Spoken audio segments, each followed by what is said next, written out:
Well, first of all, what kind of mythical powers does a Sun Devil have? We got to consider that. Now, Terrell, run the road again! Hey guys! Hey! I'm having a press conference, okay? Their fat little girlfriends have some obvious advantages. For one thing, their fat little girlfriends are telling them what they want to hear. It's Division I football! It ain't intramurals!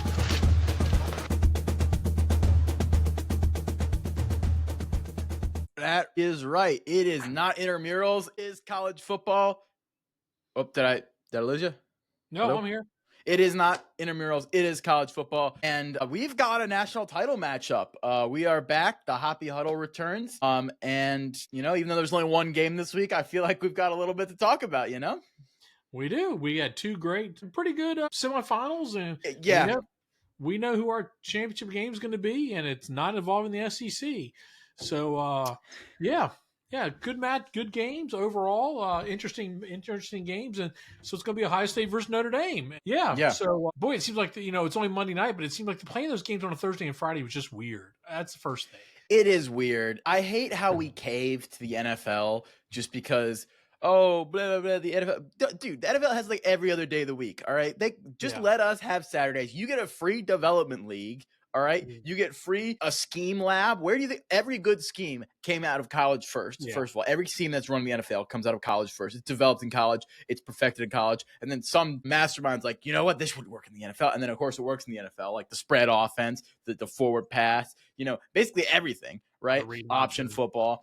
Yeah. Option football, everything was developed in Ohio State seems destined to own college football. But my thing is, like, the NFL should just stay in their lane. Let us have Saturdays. It's college football. It's been around longer than the NFL. Just keep the games on Saturdays. Heck, do a lead-in. Like, have the two college football games and then have a Saturday night NFL game if you want to. Do them at 1 and 5 and then 8 or 9 or whatever. Is anybody that could really work concerned too. about watching the Texans play in the wild card game for the 18th straight year in a row? I mean, come on. The Texans lose in the wild card game? What? On a Saturday afternoon. Good grief. I mean, it's like clockwork. I guess they won. Whatever. I guess they won, yeah. But I mean, they got to rethink how they do this. They need to take, I guess, I don't know, a week off. You have the Army-Navy game. That's already a bye week for most teams. Then just play the next week, go. And then play the next Saturday and go. I mean, this thing's getting stretched out a little too long. I know you're going to push back on this take. But no. I'm not going to give you my BCS spiel right now. That's not what this is. I think they should end, and here's my proposal. As this is a bit of a compromise from what my take used to be. My used to be take was that they should just play the national championship game on New Year's Day in the Rose Bowl every year. However, I've amended that to say they should alternate, still play it on New Year's Day, but they should alternate between playing it in the Rose Bowl and in the Cotton Bowl Stadium, because those are the two most historic stadiums in college football that are not like team stadiums. The Cotton Bowl should have been played in the Cotton Bowl the whole time. It's got the LED light, the neon lights. You should alternate. You one to the South, one for the SEC, one for the Big Ten.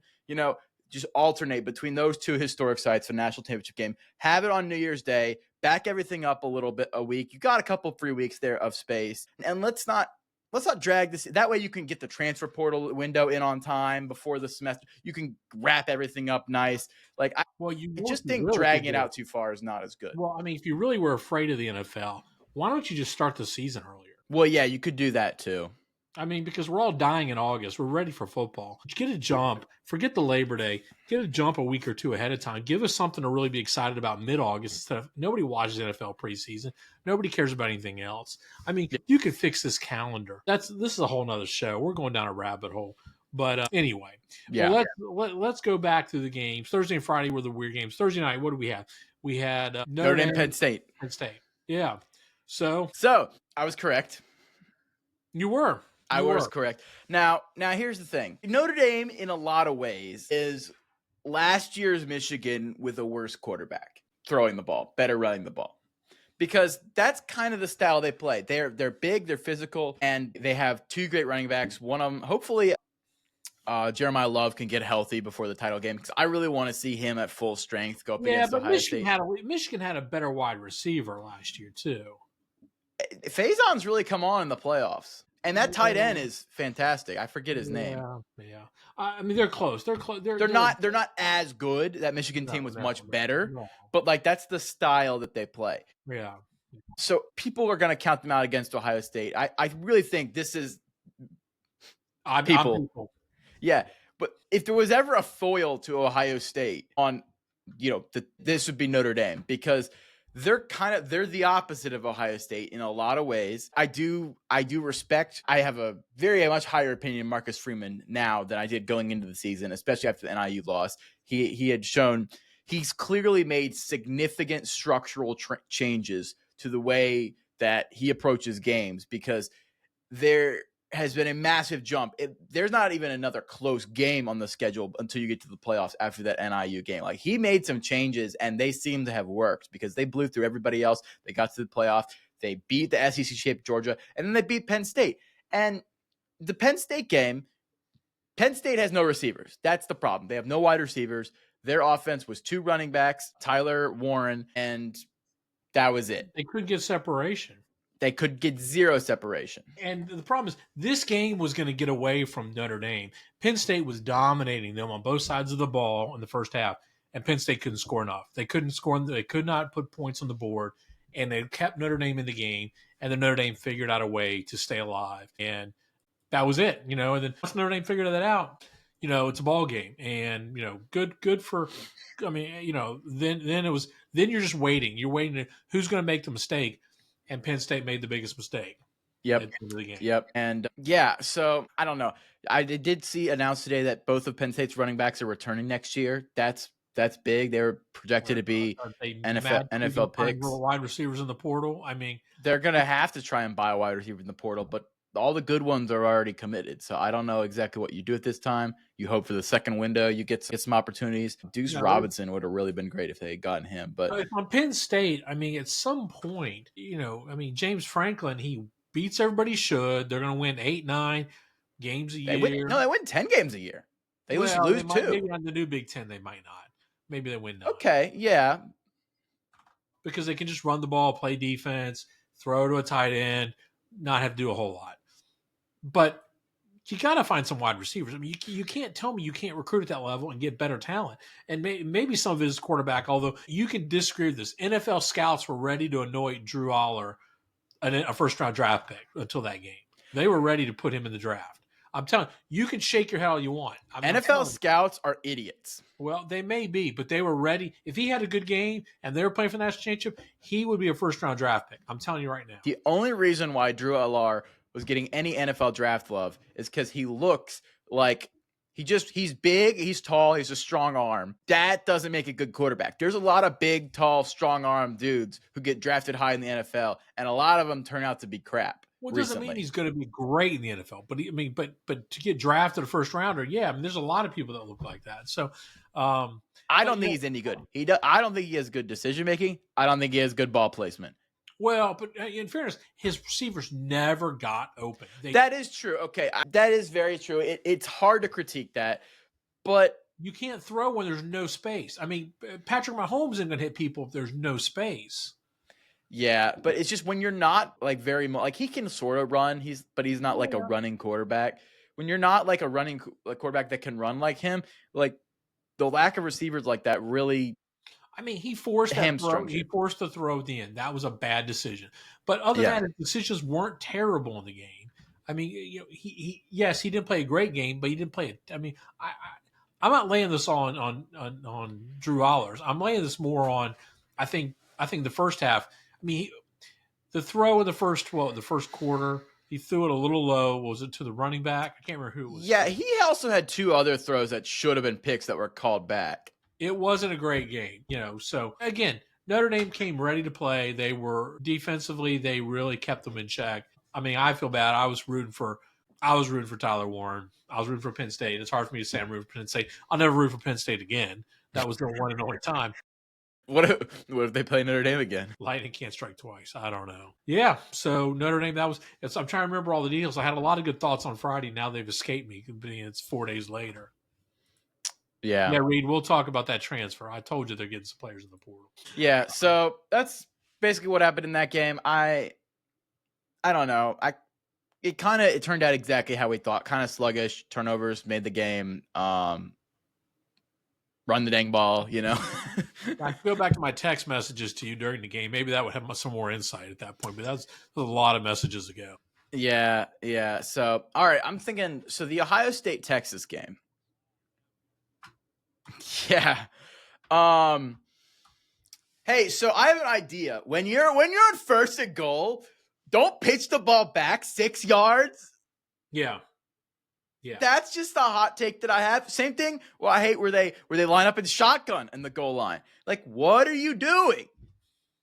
Yeah, I mean, yeah, I don't. Even if you have like a 20% chance of getting the ball in every time that you hand it off, do it 4 times. That's 80%. Like, I don't understand play calling. That's not how statistics works. I know, but formations. We don't understand what they're looking at. But this just seems obvious. This is like Pete Carroll in the Super Bowl. I mean, and throwing at the 1 yard line. There's just certain things you just don't do.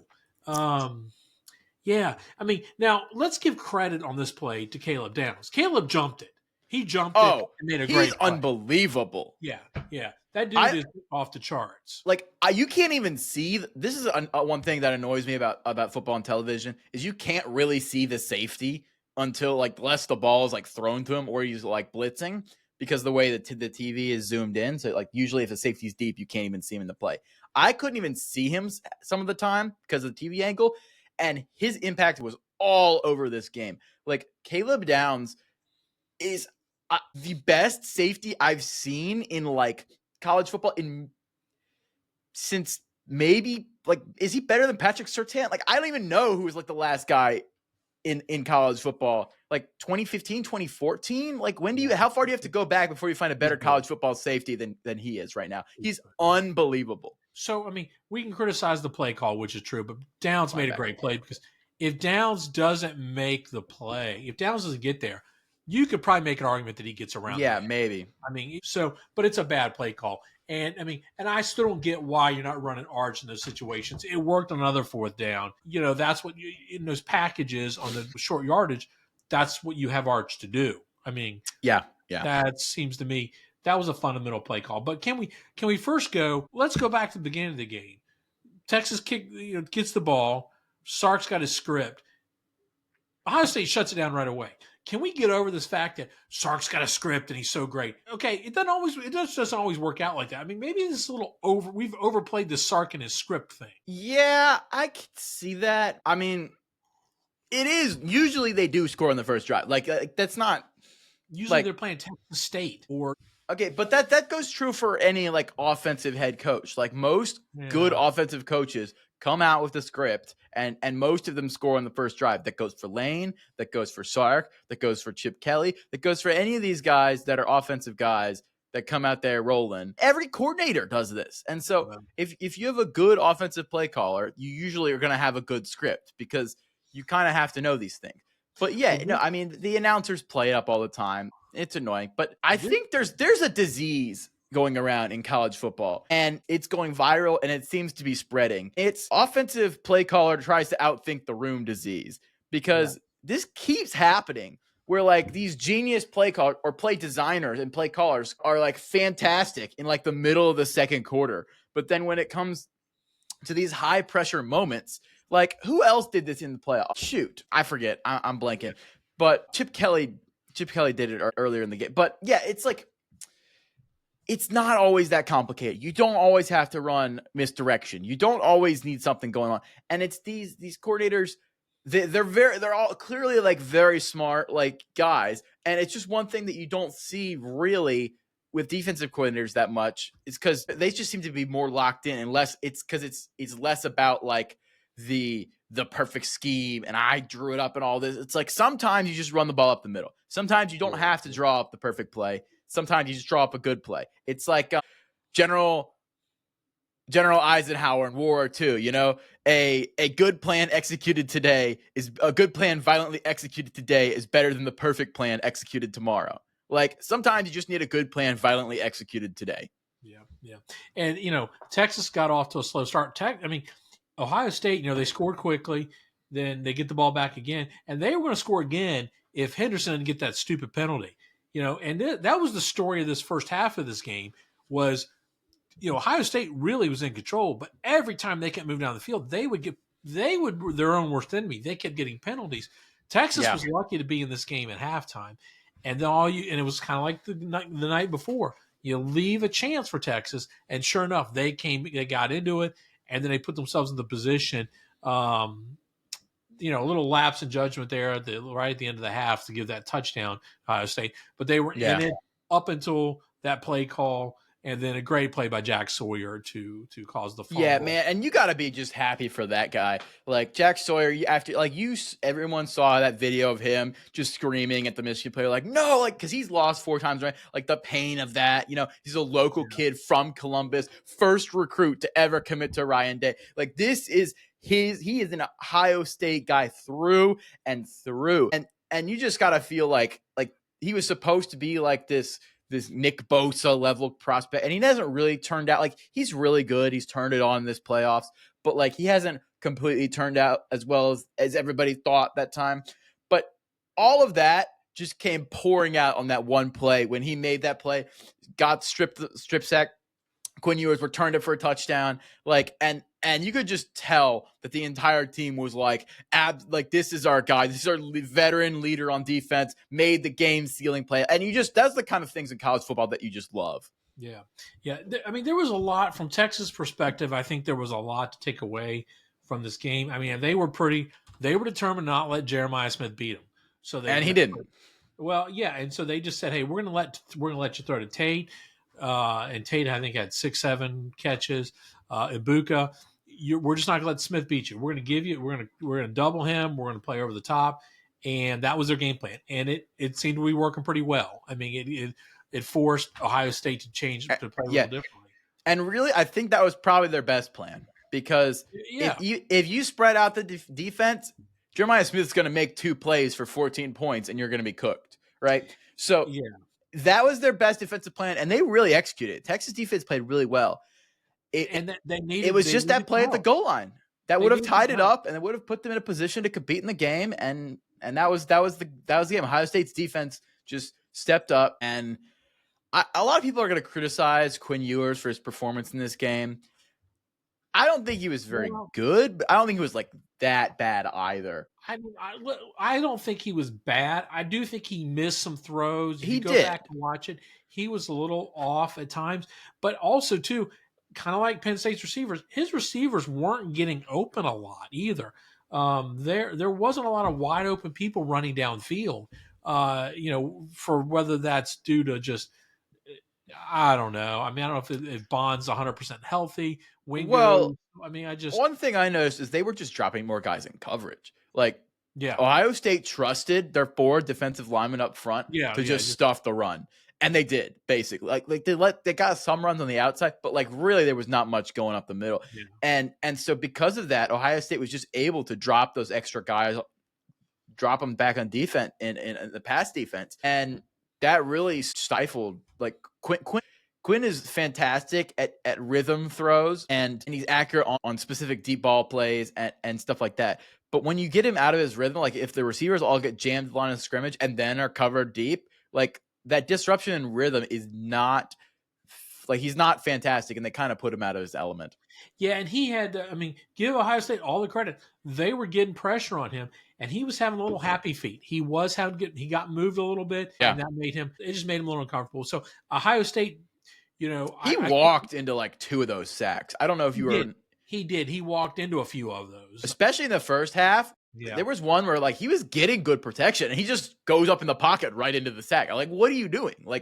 He was looking. He might just razzled. I'm not sure exactly what it was, but nobody opened probably too. But yeah, and I think we said that we thought Ohio State would win. We thought if Texas was going to win, they would need some help. And truthfully, they got a lot of help. I mean, you think about how many fumbles went their way in that game that could have gone if you just split those fumbles. Yeah. I mean, Ohio State's winning this game by 4 touchdowns. True. So almost every break really went Texas's way, and Texas was still in this game. So, honestly, Texas, you got to look at it and go, okay, another year, another semifinal. Could we have done better? Maybe. But did you really top out with this offense? It feels like you go back to the losses this year, 2 against Georgia. What was the other? The loss here. And, they didn't score a lot against. Who's the other team they played they didn't score a lot against? Almost lost to Vanderbilt, but. Yeah, I mean, there's just something missing. The 2 losses here, the offenses just aren't enough. The defense, I think they maximized what they can do with Quinn Ewers. Yeah, and I'm wondering if there's some wide receiver issues too. I mean, I'm just wondering with all this talent. They have good receivers. I mean, they've got 5 NFL guys. Okay, let me rephrase that. They have good athletes at receiver. They've got good athletes, but do they have receivers? Do they have Ohio State or Alabama's receivers? Well, who's that freshman guy? Ryan Wingo. He's going to be good next year. Maybe. But I just think either you got a quarterback problem or you got a receiver problem or both, because this offense has just not. I mean, twice in the Georgia game, this game, they just aren't scoring enough points, and especially in the red zone, they're not effective enough in the red zone, and that's really where you need better playmakers. I think that's a Sark problem, because I think Sark loves to draw up these plays with a big wide open field and the wide hashes and lots of deep space to move. And man, when he's at the 35-yard line, the opposing 35-yard line, he is fantastic at getting the other opponent's 35 every single time. Like with open space, and you let him cook with those plays, like they're fantastic. But his problem is he gets in the red zone and he just doesn't want to run the ball. Like, you have the best offensive line in the country, probably, right? Probably, yeah. Yeah, and they have a great D line too, but that's why you have a good O line, bring in the beef, run the ball. QB sneak 3 times, for goodness sake. You're at the 1-yard line. Well, and you're going to wonder, I mean, let's see what Arch does next year. There's going to be high expectations, but Arch brings a different skill set. He can run. He's going to be able to throw. I mean, this will be real interesting next year. And expectation, when we do a podcast here in another week or two and we look at our way too early top 25, I'll be curious to see where you have Texas next year. But that'll be interesting to see what they do next year. Sark will have a different tool set to play with. Yeah, and I'm really excited. That'll be so much fun to watch. Yeah. So for sure. All right. So we got the big one, Ohio State, Notre Dame.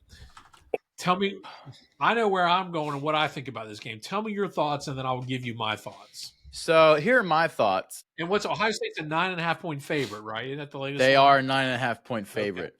So Ohio State has been on a tear so far for 3 consecutive games. Last game, they faced a little or more physical along lines of scrimmage team, a little better defense with some better corners, and they struggled a little on offense. Jeremiah Smith was kept intact. And what has Ohio State's problem been when they go up against Michigan with the big physical team, with the running backs, good running game, good corners? But who does it sound like? It sounds like Michigan, and this is what Notre Dame has. And they got a running quarterback, and what happens? Elite talent gets upset when the opponent has a unbelievable performance from a running quarterback, and Riley Leonard certainly fits that bill. And there's a lot of opportunities for Notre Dame to win this game, but it's not their year, man, because Ohio State's gonna murder them. All right. Well, because here's why: Notre Dame's just too injured. If they were at full health, I could see them having a chance. But Notre Dame plays. This is pretty well known at this point. They play really almost exclusively man defense. And you just can't do that against Ohio State's receivers. You just can't. Jeremiah Smith is unbelievable. Ibuka, Golden Tate? No, Cardell Tate. Golden Tate was an old wide receiver. Right. Cardell Tate. He played for your Detroit Lions for a little while. Yeah. I know. I was like, that doesn't sound right. Golden Tate did play for Notre Dame, I believe, years ago. I know. That's why I'm getting mixed up. I was like, because that doesn't sound right, Golden Tate. Yeah, but no. So those receivers are too good. Notre Dame's defense, while strong, do you know what their one weakness is? the running game. Yeah, it's They're about mid 50s in rush defense EPA. So I really think like if Ohio State can run the ball, good luck, because if they get with those running backs and those receivers, they can run the ball. Those receivers are going to be wide open in the play action. Like, I just don't think Notre Dame can stop them. I do think Notre Dame can probably score just because of the way, like, the speed they have at running back, and with Riley Leonard running the ball. I have not seen a team so far that can really stop him when it's 3rd and 4 and he just runs for the first down. Like, just hasn't happened yet. Notre Dame ran it like 6 times against Penn State. Everyone knew the ball was going to Riley Leonard and they couldn't stop it anyway. So I don't see any reason why Ohio State can completely contain Notre Dame's offense. I just don't think Notre Dame's defense has a prayer against Ohio State's offense. But here's the thing. I said the same thing when I'm talking about the Texas game. If Ryan Day and that Ohio State offense and Chip Kelly get too cute, if they catch the offensive coordinator outthink the room disease, there is a chance for Notre Dame. But that's the path. And the path is Notre Dame succeeds on offense and wins the turnover, wins the turnover battle. Ohio State makes dumb play calls. You play red zone roulette inside the red zone. Like, there's a narrow path, but I can't be comfortable picking it. I think Ohio State wins by 12, 14. Well, that's an interesting pick. So let me tell you what I think of your pick. First of all, Ohio State is going to Notre Dame is probably going to try to do what Texas did. You got the blueprint. You've got to stop Jeremiah. Yeah, that is the blueprint. Absolutely. That's the blueprint. Everybody, that is your one prayer. But I don't think, so what are they going to do? They're going to play man. They're going to move a safety over on that. You're going to leave Tate and Ibuka probably with man coverage at best, and then leave them wide open. It's a recipe. You're going to pick your poison, and you're going to just say, hey, we're going to live with whatever happens. I think that's still a recipe for Ohio State scoring 24, 28, 31 points. Okay. I don't think there's any defense in this country that's going to keep them beyond that. Less than that. I don't think at this point, except Michigan. Yeah. Other than Ohio State stopping themselves. Yeah, that's what I think as well. Yeah. So then you got to flip it around. I don't think. This Ohio State team has just beaten Tennessee, Oregon, and Texas.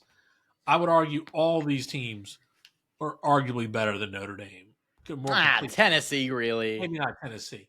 Oregon clearly was, and I think Texas probably is. At least complete on both sides. I don't know if Texas was. I don't think Notre Dame is a complete team offensively. I think they've got a nice running game, but they really can't compete on the passing game. So I just don't know how Notre Dame can score enough with this team. And I think that works well against a lot of teams that they can just physically manhandle and get a big lead on. But this is Ohio State.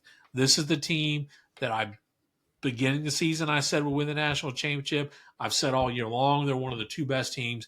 They won that game against Oregon. To me, that was the national championship game. They will win this game.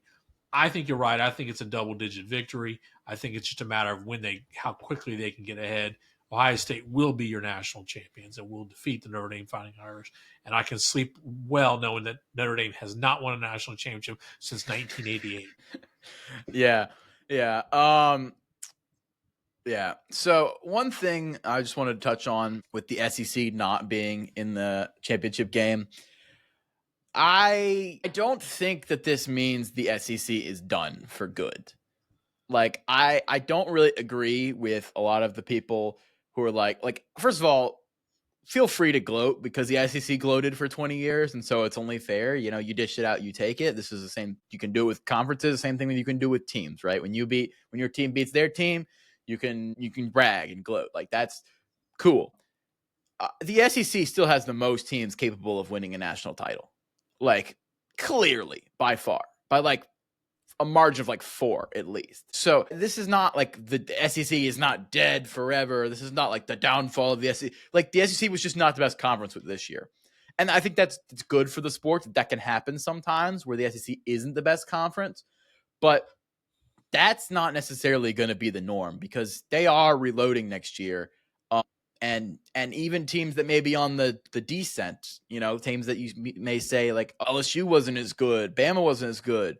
well, maybe Florida and Texas A&M are on the rise. Like they seem to have solid coaches and lots of talent. Like, so you don't really know where this is going to go. Like just because Georgia had a down year doesn't mean Texas won't win it all next year. So I don't sell all your SEC stock just because they're not in the title game this year. Yeah, They're the still money just evened it out. The money now everybody's paying. Before the SEC was just paying evened it everybody out between title contenders. It's Like evened out Minnesota between- isn't getting the resources of Ole Miss, No, but the top tier teams, your top 15 teams now, but they are more both won a balanced. national title in around the same era. In Yeah, the but 60s, right? Your top 15 to 20 teams are more balanced. Are going to be more Yes, balanced. the top 15 to 20 teams are more balanced. My thing is, it's the SEC has the most out of any conference in those top 15 to 20 teams. Probably so. And don't forget too. I mean, we can talk about the SEC all we want, and Arkansas and Missouri can hang that SEC chant. It's really been Nick Saban. Okay, you take Nick Saban out of the last. It's been Nick Saban and the teams that were able to beat Nick Saban. Yeah, because those were the Nick's. years Nick Saban was the cap on the program, right? And he wanted it all the time, and then he won those titles. But whenever a team was able to burst through and beat Saban, they had to be so good to beat Saban that they basically won the title that year anyway, because Saban held that standard up high enough. So the only teams that broke through were the ones that could win the national title. Yeah, but what I'm saying is we lived through a weird era there where it was one team really dominated 15 years or so in particular. So that probably gave SEC a few more championships than it probably would have gotten anyway. It's not like Florida, LSU, Auburn, and Georgia didn't all win titles in that span either. They did, but but who knows who knows if Oregon or Florida State or Ohio State would have won another title in that span if Alabama hadn't been as good. You just don't know. You're completely right. You're completely right. But like, there are other teams in the SEC that they could fall back on. Correct. On a normal year, this was a not quite 2007 year, but it has rings of it, considering we're getting a blue blood with 2 losses that may win the national title, kind of like 2007 when LSU won it with 2 losses because everybody else knocked each other out. This was that kind of year where there weren't 3 undefeated teams going into the postseason like there are sometimes. Well, there never will be going forward anymore. So that's a whole nother discussion. Well, okay, fair. There was Oregon, but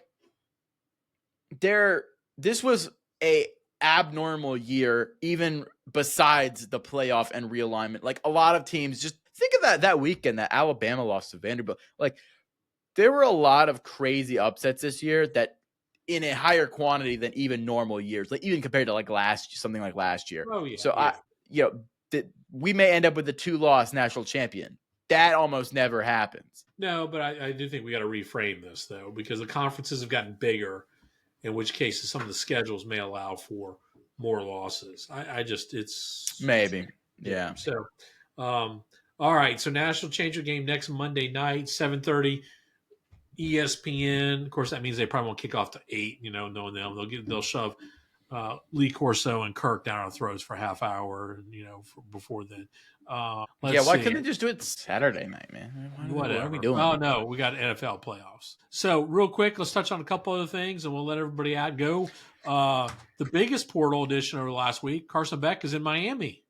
Yeah. So here's the thing: there were some rumored NIL figures out there about how much Carson Beck paid, and it kind of seems ridiculous. $4 million is the rumored number. That's pretty ridiculous, right? Is it? However, the market for quarterbacks is pretty dry this year, and people are forgetting it's not like the NFL where your pool of quarterbacks is all of the people on planet Earth, right? No, like your pool of quarterbacks is in the portal is people who are good quarterbacks and not on a team already, and there's like 3 of those, and 2 of them are already committed. So like he could there were like 4 teams that wanted him. He could basically name his number, and Miami paid it. Is he gonna? What's his recovery timeline like from that? He'll be back for fall camp. No, that's what I heard. But, with the surgery, you never know. He may not come back the same. He may not have the zip on the ball. He may not have the accuracy. Who knows what he'll be like when he comes back? That's kind of a gamble by Miami, in my opinion, because you could have invested a poker table that I don't play at. That's a big league. But you could have invested that $4 million into some like major high school recruits, which I think would have been probably a better use of your money, in my opinion. But just long term. But I guess if you want to win now, you got to win now. But I'm not sure that, like, if he doesn't recover well from injury, like, that money's washed. Like, but I guess, play to win the game, right? You go all in while you can. I'm not a booster of Miami, so I don't know. Well, it'll be interesting to see if we see any news break on Ewers in the next few days. I know he says he's going to the NFL, but I just keep wondering if somebody's going to come along and offer him a bag. Yeah, that's interesting. I keep hearing North Carolina with him. Yeah, I mean, there's a lot of schools out there that could use quarterback. Oregon. Yeah, but they got Dante Moore. I'm not super concerned with Oregon. Yeah, they like it. They took Bo Nix a couple years ago, and that turned out pretty well. And we all thought a lot worse of Bo Nix than we did. Dylan Gabriel turned out pretty well. Yeah, I mean, North Carolina. I texted you something yesterday. What did I text you yesterday? Some teams. Yeah. I wish I had my list here. Let's see. Where can I? I don't know, but I had some good teams here. Oh well. So just looking over the portal a little bit. We already talked about the Branch brothers. Did we touch on Deuce Robinson going to Florida State? Did we mention that? Okay, now we're digging deep in the. Well, Deuce Robinson, you remember the 5-star wide receiver who was formerly at USC, very fast. Yeah. He's not. He's a bit bigger than Zachariah Branch, and in my opinion, less of a gadget guy and more of a like actual receiver, even though he's rated lower. But that's just my opinion. Florida State has made some moves in the portal. Big shocker. And Reed, we will talk. UVA got the number 1 offensive tackle in the portal. They did. That was a big deal. They did. Good for them. I know. Now they just need someone, throw the ball, catch the ball, run the ball. By the way, I think I saw earlier the Alabama's 5-star offensive tackle has decommitted in their recruiting class. Did you see that? Okay, I did not see that. So. I think that's interesting. We're gonna. I mean, until all this stuff settles down, I mean, we can't really. Yeah. It's hard to figure out yet where it's all settled, but we will do an episode here on the final portal once it. Oh, Fernando Mendoza to Indiana. Yeah. And then the other big news today was Penn State's defensive coordinator, Tom Allen, looks like is going to become the new defensive coordinator at Clemson, which is big news for Clemson. Yeah, and honestly, that's such a great fit. I don't know if you remember Tom Allen in Indiana, but he was such a like a vibes guy. He had a good he's good defense at Penn State. I think he fits well with Dabo culture, despite not being from that tree. So I think he'll probably have success there. Would not surprise me. Let's see. Any other big news since last week? It's hard to keep track of it. It is. Yeah, Ty Haywood did decommit from Alabama. You're right. That happened. Yeah. Okay. So I'm not crazy. Okay. Well, hold on. Let me see. What were his other? Oklahoma, A&M, Florida State were his other top 3. It'd be interesting if Florida State could land him. That could really help. Yeah. We'll see. Interesting. But yeah, so I don't know. It's about all the news I got. My other prediction that is I've said earlier last summer is that Deion will be coaching in the NFL, probably the Cowboys or the Raiders. Mike McCarthy was fired from the Cowboys today. I did see that. I think Deion will be the coach of the Cowboys. Do they have a high enough pick to draft Shedeur? They're like 10 or 11, which may be. Could trade up.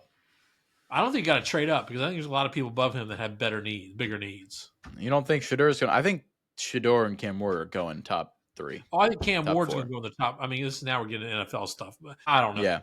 All the mock drafts I've seen, I think Cam's going to go in the top 5, but I think there's a lot of other teams with needs that are going to draft people other than quarterbacks. Yeah, that's fair. This isn't a deep quarterback class. Next year's quarterback class is ridiculously deep. It's going to be crazy. Which is why next year college football is going to be insane. I mean, we had a lack of quarterbacks. People say going into this year we kind of had a lack of quarterbacks. We don't have that next year. No. I mean, when we get into our preseason previews, I mean, it's insane to look at who's coming back, who's going to be the Heisman front runners. I mean, next year's going to be a golden year in college football, and there's going to be good teams with good quarterbacks that are not going to make the playoff. And we're going to be in normal years, those guys have clearly been playoff teams. Yeah, but we always get this like the off-season, preseason mentality where you see all the good players and you're like, oh, well, these teams are all going to be insane, and then one of them ends up going 5-7 with 2 losses to But there's Arkansas and Minnesota. Like, but there's just things a lot always of happen. There's a lot of veteran quarterbacks coming back. Like, Yeah. a ton. I mean, I'll pick on Nico for a second. I mean, Nico's coming back with a whole year. Yeah. Oh, yeah. Jake with Nico last offseason. Yeah. Nico was the first year playing. We expect more with Nico this year. I mean, will he be the one? I mean, you got DJ at Florida. You got Arch. We can just go down the list. Drew Aller at Penn State. Everybody expects these people to keep to advance further. Yeah, but what if they don't? Well, I don't know. That's the whole. We got all off season to talk about this. It's the whole dilemma of returning starters. Do returning starters matter if your starters that are returning are not good?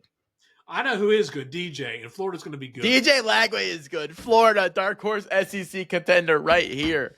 Right here. Heard it here all first. Right. Okay, so next week the championship game's on a Monday night, so we're going to have to push our podcast to Tuesday night. Talk about it.